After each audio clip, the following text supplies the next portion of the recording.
Hey there, I'm Chris from Intro Games with a quick look at City Business. This is a co-design with Rob and David, the designer behind Letterpress, Tag City, Luzon Rails, and others.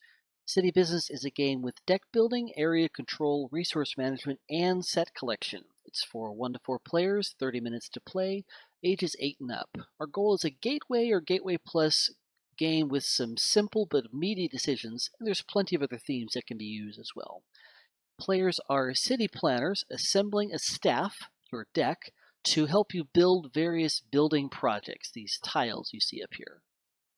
Use your political influence to hire the right people, which offer you funding in specific categories and special actions you can take.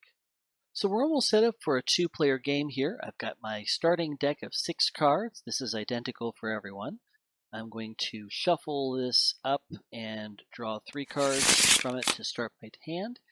Each round has a bidding phase and a building phase. During the bidding phase, I've drawn 3 cards from my deck, and I have the influence in the upper left corner, which you'll use to bid on the new cards that become available from this row. This is just a number of players plus 1, and I'm going to choose 1 card to spend as my bid. It's going to be trashed and replaced by the card I acquire, so I want to choose carefully. I'm going to choose this card, which has 2 influence, and we'll see what happens.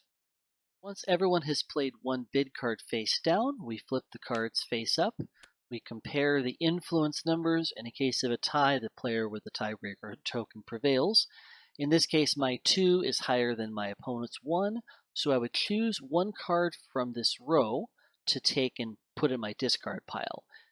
Each of these actions does something a little bit different, but what's important to know is that you get to add resources from the top of the card. So you get a lot of influence from these cards, but also you get to add some specific resources, which I'll explain in just a minute. For now, I'm going to take this card here, which is a 9 influence, and this symbol here is basically a wild card, so I can add 2 resources to any pile I like. From here, the card I bid with is going to be trashed and put out of play. I'm going to play the other 2 cards from my hand, and again, I'm always going to get to place the resources that are in the white part at the top of the card. So this green house is residential, and this blue civic building is the civic types. So I get to, for every time I see the symbol, I get to play 1 cube into one of these projects, 1 funding into or towards one of those projects. So I might place 1 there, and I might place 1 here. Beyond what's at the top of the cards, I'm also looking for synergy along these colored rows. If there are additional resources or actions to take, and I have more than 1 in that colored row, then I can also place those resources or take those actions. The starting cards don't have a lot, but that's where the other cards come into play that will. From the 2 cards I had, I have some synergy in this row, and this row will let me place 1 more resource into a residential area. So I'm going to do that just like that. And that's my turn. When a project tile has received enough funding, the player who caused it to fund gets to place that project in the city. So for example, on my turn, if I place this last funding cube here, we can see that the dormitory requires 4 funding cubes, and when it funds, the person who contributed the most fundings gets the top prize of 1 star, and whoever contributed the second most will get the second prize. It's kind of weird in this case, it's also worth 1 star, but the person who places the last cube gets to take this tile and put it anywhere they like on this map. So this is a residential building, and I can put this on any one of the open squares here. I might want to put it here, because the first person to put something here will score 2 points. I may also want to place it adjacent to the lake, because the lake says every residential 1 square away will score 3 points at the end of the game.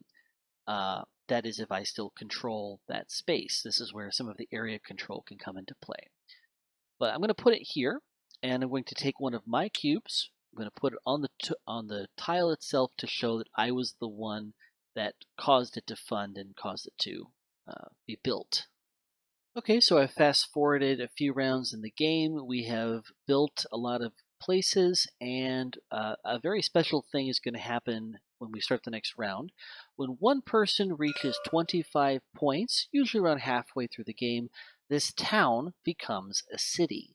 So the card that you draft each round goes directly into your hand, and you can start overbuilding tiles that have already been built. It's basically a new gear to the game.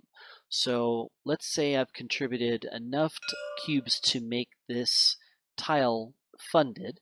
This is a 7 cube funded project, and this tile can be overbuilt on anything that is equal to or less than that number. So these are all 4s and 5s right now. So this could go on top of anything, and anything that wanted to overbuild on the duplexes would have to be 7 or higher. So as the game goes on, it becomes harder to overbuild something. You may want to build on a place that's weaker or on an empty space if there are any. But essentially, if I overbuild, I would remove the previous cube. I would put my tile on top of it, and then I would put my cube on top of that. There's a couple of points for the person who lost their cube if they did in fact lose it. So the game ends after a set number of rounds when our main deck runs out. We'll score some points based on the largest area. So in this case, blue has 6 tiles connected in some way to each other, so that would be 6 bonus points for blue. I would score 4 points for green/yellow. We'd also look to see of these natural features if anything matches there. In this case, the mountains, say everything that's 1 square away, that's the industrial, will score 3 bonus points. So there's 1 industrial here, that'll score 3 points for blue. And I have 1 housing right next to the lake, so that'll score me 3 bonus points.